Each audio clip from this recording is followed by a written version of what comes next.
सभी को नमस्कार। आज डेट का हमारा एक अंतिम टॉपिक जो बचा है वो है जियोमेट्रिक सिस्टम। बहुत ही छोटा सा टॉपिक है। इसमें कुछ साधारण से जो प्रश्न हम पढ़ेंगे, जिनके ऊपर हम चर्चा करेंगे, उसके बारे में बात करते हैं। जियोमंडल किसको कहते हैं? स्थलमंडल, जलमंडल और वायुमंडल। स्थलमंडल, जलमंडल और वायुमंडल। स्थलमंडल लिख दिया, जलमंडल और तीसरा हमने कर दिया वायुमंडल। इन तीनों का जो ये मिलन स्थल है, इसी को क्या कहते हैं? जियोमंडल, जहां पे जीवन संभव है। अब इस टॉपिक में से आगे जिस प्रश्नों की हम बात करेंगे, कैसे कैसे प्रश्न बन सकते हैं, यहाँ पे सबसे पहले हम जियोमंडल के टॉपिक के अंदर देखेंगे पारिस्थितिकी किसे कहते हैं। पारिस्थितिकी किसे कहते हैं? पारिस्थितिकी, पारिस्थितिकी वह विज्ञान है, पारिस्थितिकी वह विज्ञान है जिसमें जैविक और अजैविक घटकों के अंतर संबंधों का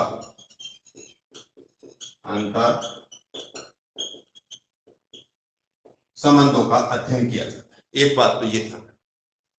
दूसरा जो इसमें ध्यान रखना है, पारिस्थितिकी शब्द का प्रयोग किसने किया? हैकल ने किया। ये पेपर के अंदर बहुत बार पूछा जाता है, पारिस्थितिकी शब्द का प्रयोग किसने किया। इसके बाद में अगला जो यहां से संबंधित प्रश्न पूछा जाता है, पारिस्थितिकी तंत्र। ये तो था पारिस्थितिकी शब्द। पारिस्थितिकी शब्द का प्रयोग किया हैकल ने। और पारिस्थितिकी यदि तंत्र की हम बात करें तो पारिस्थितिकी तंत्र शब्द का प्रयोग किया था टॉन्सले। किसने किया? टॉन्सले। तो पारिस्थितिकी तंत्र शब्द का प्रयोग किया है टॉन्सले। तीनों प्रश्न ये याद। फिर उसके बाद में अगला जो हमारा यहां से प्रश्न पड़ेगा, पारिस्थितिकी के घटक।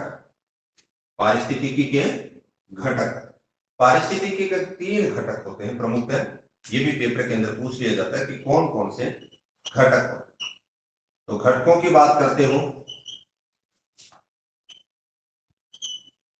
अजैविक घटक, अजैविक घटक। दूसरा हमने लिखा जैविक घटक और तीसरा लिख दिया ऊर्जा। तीसरा हो गया ऊर्जा। और पारिस्थितिकी के अंदर ऊर्जा मिलती है सूर्य से। अजैविक घटक के अंदर मृदा, जल, वायु, यानी जिनके अंदर जीवन नहीं है, वो अजैविक घटक होते हैं। फिर उसके बाद में हम जैविक घटक की बात करते हैं। जैविक घटकों को 3 भागों में आप बांट सकते हैं।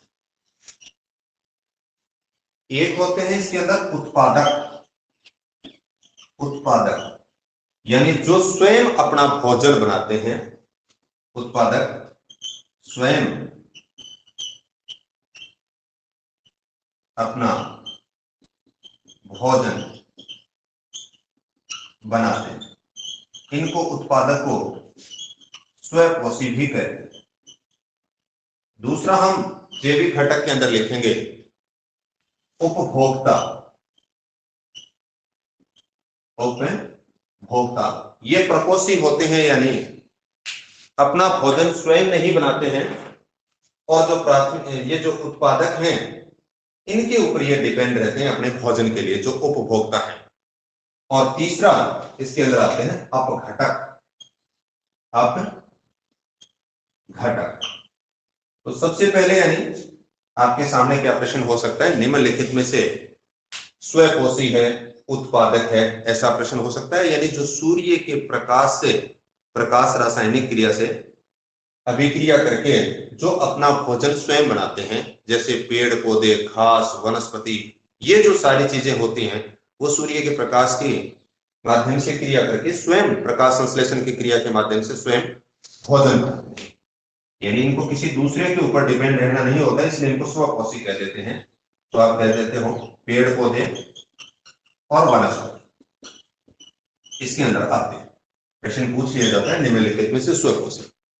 अब उपभोक्ता के अंदर अगर बात करते हो तो यहां पर हम तीन बात करेंगे। यहां पे एक तो प्राथमिक उपभोक्ता, दूसरा करेंगे द्वितीयक उपभोक्ता और तृतीयक उपभोक्ता। तृतीयक उपभोक्ता प्राथमिक उपभोक्ता से संबंधित है।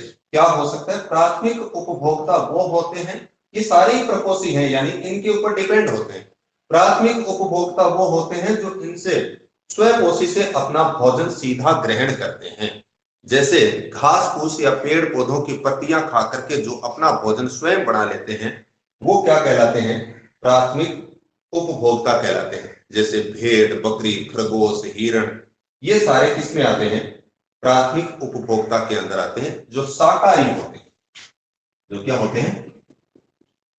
शाकाहारी होते हैं। यहां पे मैंने एक उदाहरण लिख दिया, जैसे हिरण। अब द्वितीयक उपभोक्ता वो होते हैं जो आप यूं कह सकते हो मांसाहारी होते हैं। जैसे इस हिरण को भेड़िए ने खा लिया। हिरण को किसने खा लिया? हिरण को भेड़िया खा गया। इसका मतलब वो मांसाहारी है, क्योंकि वो जो भेड़िया है वो सीधा घास नहीं खा रहा है। वो किसको खा रहा था? वो उस हिरण को खा रहा था। यानी जो स्वपोषी जो उत्पाद थे उनसे सीधा भोजन किया वो शाकाहारी थे। घास फूस, पेड़ पौधों की पत्तियां खा करके इनको हमने प्राथमिक उपभोक्ता कहा। इस प्राथमिक उपभोक्ता के ऊपर जो डिपेंड है वो उनका भोजन करते हैं, भक्षण करते हैं, वो मांसाहारी होते हैं। जैसे भेड़िया है वो घास फूस नहीं खाता, वो किसको खा लिया? उसने हिरण को खा लिया, हिरण के मांस को खा लिया, तो वो किसमें आ जाएगा? द्वितीयक उपभोक्ता के अंदर आएगा। तीसरा जो यहां पे हमने किया है तृतीयक उपभोक्ता के अंदर आप कह सकते हो उच्च मांसाहारी। उच्च मांसाहारी और सर्वाहारी। सर्वाहारी इस वर्ग के अंदर आते हैं। उच्च मांसाहारी और सर्वाहारी। उच्च मांसाहारी की अगर बात करें तो बाघ, शेर, चीता, वो सारे उच्च मांसाहारी हैं। और सर्वाहारी यानी मानव। मानव सब कुछ खा लेता है, घास फूस भी खा सकता है, वो मांस को भी खा सकता है, यानी उसके सामने जो भी चीजें आती हैं उन सबको खा लेता है। इसलिए मानव किसका उदाहरण है? सर्वाहारी का उदाहरण है। और उच्च मांसाहारी के अंदर हमने बात की थी बाघ, शेर, चीता, वो सारे किसमें आते हैं? उच्च मांसाहारी के अंदर आ जाए। बाघ आ जाए, शेर आ जाए। ये इस प्रकार का प्रश्न यहां से हमसे पूछा जा सकता है। तीसरा हमने यहाँ पे जैविक घटक के अंदर लिखा है अपघटक। अपघटक का मतलब ये जो पेड़ पौधे या जीव जंतु हैं जब मर जाएंगे तो उनको वापस मिट्टी में मिलाने का जो काम करते हैं, जो बैक्टीरिया या जो जीवाणु हैं, वो ही क्या कहलाते हैं? अपघटक। यानी उसको वापस अपघटित कर देते हैं। कोई एक पेड़ खत्म हो गया, कोई एक जीव खत्म हो गया, वो धरातल के ऊपर पड़ा है और वापस वो मिट्टी के अंदर जब मिल जाता है तो वो मिलाने का कार्य किसके द्वारा किया जाता है? अपघटकों के द्वारा किया जाता है।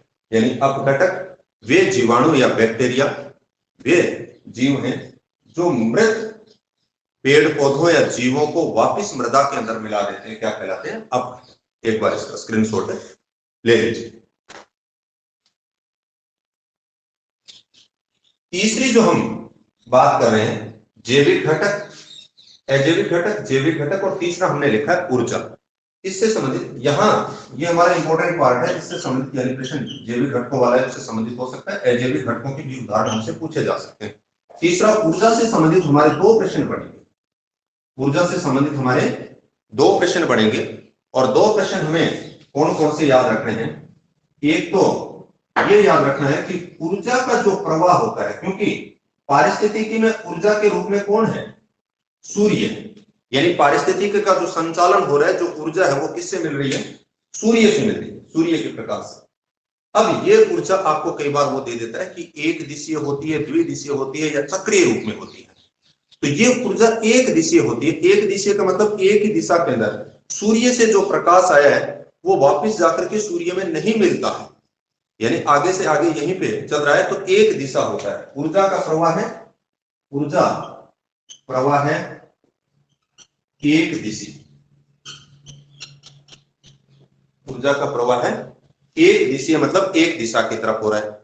दूसरा जो इससे संबंधित ध्यान रखना है कि एक पोषण स्तर से दूसरे पोषण स्तर में जब जाते हैं, यानी पारिस्थितिकी के अंदर यहां पे हम बात कर रहे थे कि एक पोषण स्तर जैसे पेड़ पौधा है, पेड़ पौधे से अगला जो आया था शाकाहारी, फिर शाकाहारी से मांसाहारी, इस प्रकार से एक पोषण स्तर से दूसरे पोषण स्तर में जब ऊर्जा का प्रवाह होता है तो वो 10% होता है, यानी अगले ग्रुप के अंदर।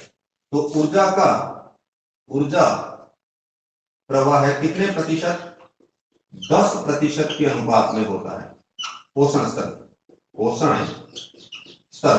ये भी प्रश्न आपको पेपर के अंदर कई बार पूछा भी गया, पूछा भी जा सकता है कि एक पोषण स्तर से दूसरे पोषण स्तर में हम जब जाते हैं तो ऊर्जा का प्रवाह किस अनुपात में होता है? 10%, यानी अगले वर्ग के अंदर पहले से 10% ही ऊर्जा पहुंच पाएगी। तो दो प्रश्न आपको ये याद, एक बार इसका स्क्रीनशॉट ले लीजिए।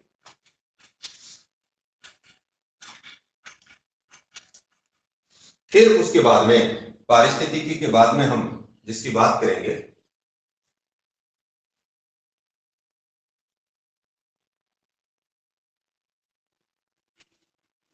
पारिस्थितिकी के बारे में अगला जो हमारा बिंदु होगा जिसके बारे में हम चर्चा करेंगे वो हम बायोम की बात करें।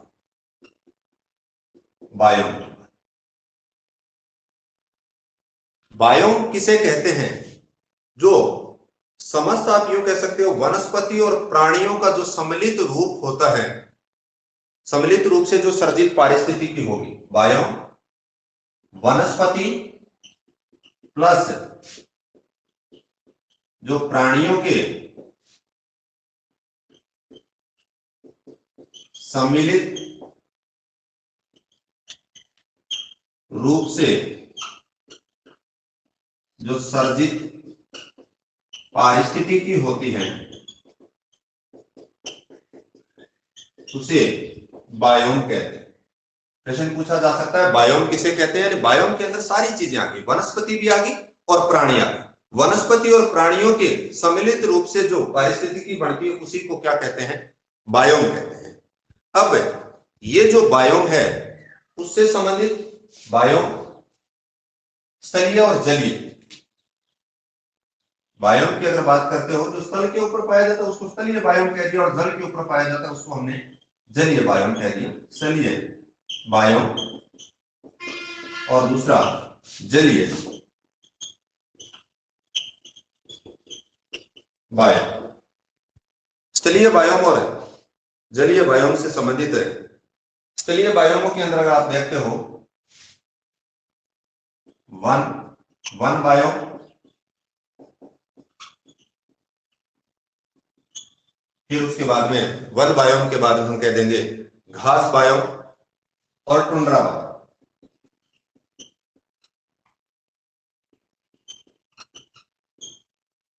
Tundra biome. अब जो वन्य जो बायोम था उसमें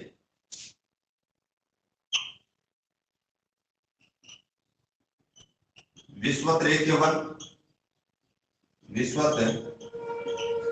वनों के बारे में जिक्र कर सकते हो। तेगा वनस्पति के बारे में हम जिक्र कर सकते हैं, या फिर आप यूं कह सकते हो जो टुंड्रा वनस्पति होंगी। हाँ, वन बायोम के अंदर यानी विश्वत रेखीय और तेगा वनों के बारे में हम बात करें। घास बायोम के अंदर जो प्रश्न पूछे जाते हैं वो उष्णकटिबंधीय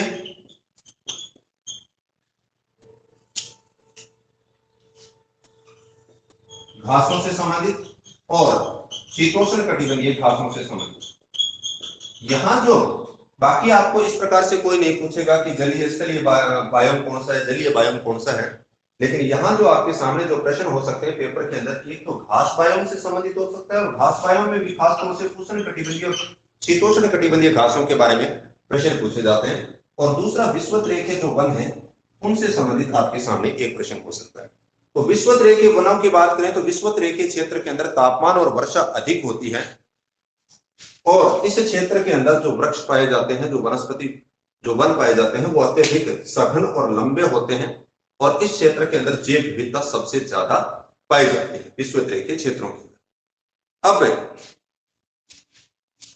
यहां पर हमने पीछे की एक क्लास के अंदर मैंने जब विश्व के जलवायु प्रदेशों का जिक्र किया था तब बताया था आपको वहां पे कि जो सेल्वा है, ये प्रश्न आपसे पूछा जा सकता है विषुवत रेखे वर्षा वनों के अंदर, सेल्वा या सेल्वास, ये प्रश्न आ सकता है क्या है।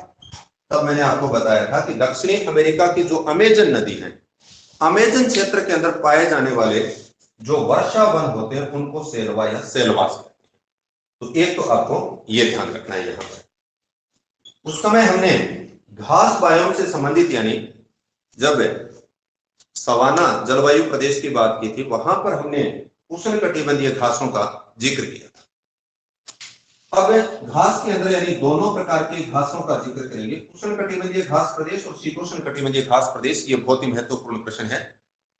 सवाना के अंदर जो अफ्रीका के अंदर जो घास पाए जाते हैं उन्हें बोलते हैं सवाना। तो यहाँ पे मैंने लिख दिया सवाना, कहाँ पे है, अफ्रीका। प्रश्न आता है सवाना क्या है, तो सवाना उष्ण कटिबंधीय घास है, कहाँ पे, अफ्रीका। दूसरा यहाँ पे लिखा हूं मैं लानोज, लानोज भी उष्ण कटिबंधीय घास है, लेकिन कहां पे बोलते हैं, वेनेजुएला, वेनेजुएला दक्षिण अफ्रीका का राष्ट्र है। कैम्पोज, कैम्पोज ब्राजील। ये तीनों शब्द आपको याद रखने, यानी उष्ण कटिबंधीय घास, हमने पहले भी इनके बारे में जिक्र कर लिया था, लेकिन वापस बता देता हूं समरी तौर पे कि उष्ण कटिबंधीय घासों को अफ्रीका में सवाना कहते हैं, वेनेजुएला में लानोस कहते हैं और ब्राजील में कैम्पोज कहते हैं। तीनों प्रश्न पेपर में बार बार पूछे जाते हैं, एक बार इसका स्क्रीनशॉट ले लीजिए। फिर उसके बाद में नेक्स्ट जो हम यहाँ पर बात करने वाले हैं कि उष्ण कटिबंधीय घासों का जो जिक्र किया है, अब मैं यहाँ पे शीतोष्ण कटिबंधीय घास प्रदेशों के नाम लिख रहा हूं। शीतोष्ण कटिबंधीय या शीतोष्ण घास प्रदेश, शीतोष्ण घास प्रदेश लिख दीजिए, शीतोष्ण घास प्रदेश। शीतोष्ण कटिबंधीय क्षेत्रों में जो घास प्रदेश पाए जाते हैं उनको क्या क्या बोलते हैं, स्टेपी कहां पे बोलते हैं, स्टेपी आप यूं कह सकते हो रूस का जो पार्ट है वहां पे, या एशिया। प्रेरी क्या कहां पे, यूएसए, प्रेरी कहां पे, यूएसए में, संयुक्त राज्य अमेरिका। पंपाज या पंपासे लिखा हो सकता है, अर्जेंटीना। वेल्ड दक्षिणी अफ्रीका, दक्षिणी अफ्रीका। और डाउन्स कहां पे, ऑस्ट्रेलिया।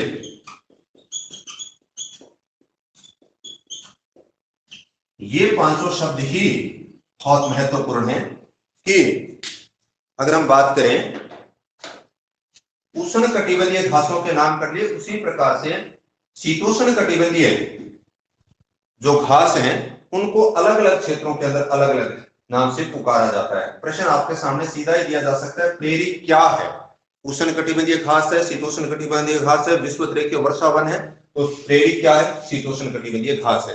कहां पे कहते हैं प्रेरी, यूएसए में। स्टेपी कहां पे कहते हैं, रूस या एशिया में। पंपाज कहां पे कहते हैं, अर्जेंटीना में। वेल्ड कहां पे कहते हैं, दक्षिण अफ्रीका में। और डाउन्स कहां पे कहते हैं, ऑस्ट्रेलिया। इतनी बातें हमें यहां पे ये करनी।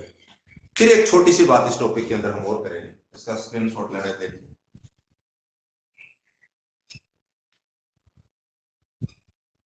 जैव विविधता, इससे संबंधित दो एक प्रश्न हमें याद रखने हैं। जैव विविधता या अंग्रेजी में जिसको बायोडायवर्सिटी कहते हैं, नाम से स्पष्ट है जैव विविधता जीवों की पाए जाने वाली जो विविधता होती है उसे ही जैव विविधता कहते हैं। अब इससे संबंधित जैव विविधता सबसे ज्यादा कहां पे पाई जाती है? सर्वाधिक पाई जाती है विषुवत रेखीय क्षेत्रों में। सर्वाधिक कहां पे पाई जाएगी? विषुवत रेखीय प्रदेशों। क्यों?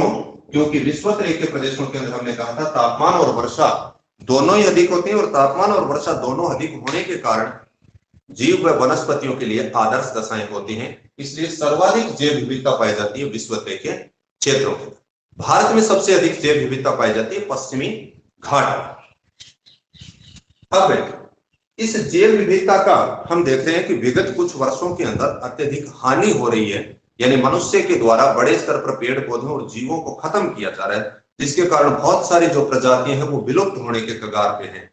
अब उनको बचाने के लिए जो उपाय किए जा रहे हैं, उनके संरक्षण के लिए जो उपाय किए जा रहे हैं, उसी से संबंधित दो प्रश्न आपके सामने कई बार पेपर के अंदर आ जाते हैं। संरक्षण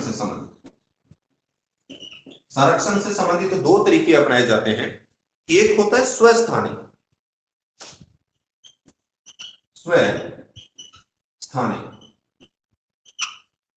और दूसरा होता है बहिर्स्थानीय।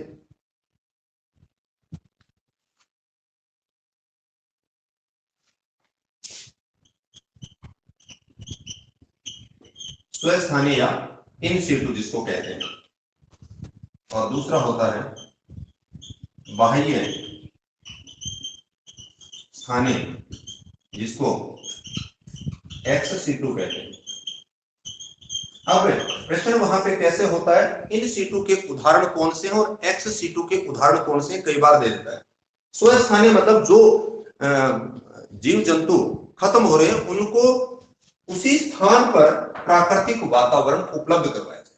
जैसे हम बात करते हैं राष्ट्रीय उद्यान की, राष्ट्रीय उद्यान, राष्ट्रीय अभयारण्य, राष्ट्रीय अभयारण्य, ये वहां पर उसके वातावरण के अंदर ही उनको प्राकृतिक वातावरण है, या आप तीसरा इसके अंदर कह सकते हो बायोस्फीयर रिजर्व, बायोस्फीयर रिजर्व। बाह्य जो स्थानीय है या एक्स सीटू है, इनके अंदर जीन बैंक,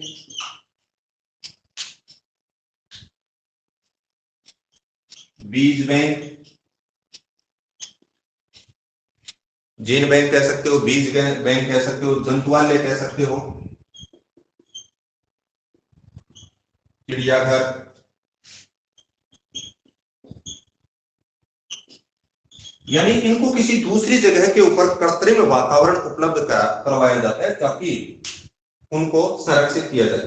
प्रश्न आता है स्वस्थानीय या इन सीटू का उदाहरण है, आपने सुना है राष्ट्रीय उद्यानों के बारे में, राष्ट्रीय अभयारण्यों के बारे में, बायोस्फीयर जो रिजर्व है उनके बारे में। वहां पर उनको जीव जंतुओं को प्राकृतिक वातावरण उपलब्ध करवा दिया जाता है, उस क्षेत्र के अंदर उनको कोई हानि नहीं पहुंचा सके, ताकि वो धीरे धीरे अपनी जो जनसंख्या उसको बढ़ा सके। तो स्वस्थानीय या इन सीटू संरक्षण तो वो हो गया, यानी उनको अपने स्थान पर ही वातावरण उपलब्ध करना। दूसरा होता है बाह्य स्थानीय या एक्स सीटू, जिसके अंदर जो बिल्कुल ही कगार खत्म होने के कगार पे हैं, उनसे संबंधित उनके जो जीन होते हैं उनको रख लिया जाता है जीन बैंक के अंदर, या बीज जो किसी पेड़ पौधे के उनके बीज बैंक के तौर पे हो सकता है। जंतुआलय आपने देखा है जिसके अंदर बहुत सारे जंतुओं को रखा जाता है, या जो चिड़ियाघर होते हैं, ये किसके उदाहरण हैं? ये बाह्य स्थान, उनको बाहरी प्राकृतिक वातावरण उपलब्ध करा करके उनको संरक्षण प्रदान किया जाता है। तो ये दोनों प्रश्न भी हमारे लिए यहाँ पर महत्वपूर्ण है, इसका स्क्रीनशॉट ले लीजिए एक बार।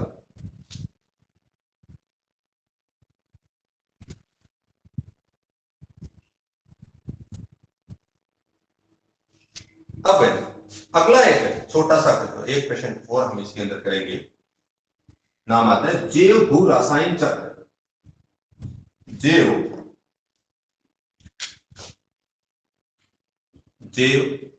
भू रसायन चक्र, जैव भू रासायन चक्र पारिस्थितिकी तंत्र में, पारिस्थितिकी तंत्र में पोषक तत्वों का प्रवाह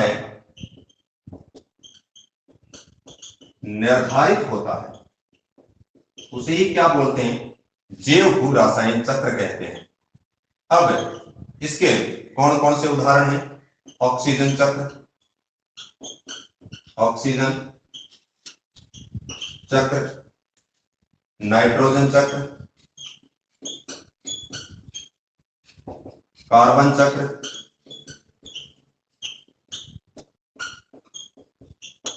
सल्फर चक्र और फास्फोरस चक्र। पेपर के अंदर बहुत बार ऑक्सीजन चक्र, नाइट्रोजन चक्र और कार्बन चक्र से संबंधित प्रश्न दे दिया जाता है। निम्नलिखित में से जैव भू रासायन चक्र में सम्मिलित हैं या नहीं है, इस प्रकार का कोई भी आपके सामने प्रश्न होगा तो जैव भू रासायन चक्र क्या होते हैं? पारिस्थितिक तंत्र में जो पोषक तत्व है, ये पोषक तत्व है तो ऑक्सीजन, नाइट्रोजन, कार्बन, सल्फर और फास्फोरस, पोषक तत्वों का प्रवाह एक निर्धारित होता है, यानी एक चक्र के रूप में चलता रहता है, उसे ही कहते हैं जैव भू रासायन चक्र। इसमें ऑक्सीजन, नाइट्रोजन, कार्बन और सल्फर और फास्फोरस चक्र इसमें सम्मिलित किया। धन्यवाद। उम्मीद करता हूं कि आपको सबको समझ में आया होगा। एक बार आप सभी से पुनः निवेदन है कि हमने जो आपके रीड के अंदर अक्षांश देशांतर का जो टॉपिक था, पृथ्वी की गतियों से संबंधित, वायुदाब और पवने, और फिर उसके बाद में विश्व जलवायु से संबंधित, और फिर उसके बाद में नेक्स्ट जो टॉपिक हमने किया था पारिस्थितिकी पर्यावरणीय जो समस्या थी उससे संबंधित, और जैव घटक। ये आपके टॉपिक में 8-10 जो टॉपिक हैं उन सभी का वीडियो बना दिया गया है, तो आपको क्रम से एक बार उनको देख लें। 8-7 घंटे लगेंगे और 4 से 5 प्रश्न जो आपके हैं, उम्मीद करता हूं कि निश्चित रूप से हमें इसमें से मिलेंगे। मेरे विचार से इतनी चीजें काफी हैं, बहुत ज्यादा गहराई और डिटेल में इससे ज्यादा जाने की हमें रीड के अंदर आवश्यकता नहीं है, और आपके उज्जवल भविष्य की कामना करता हूं। धन्यवाद।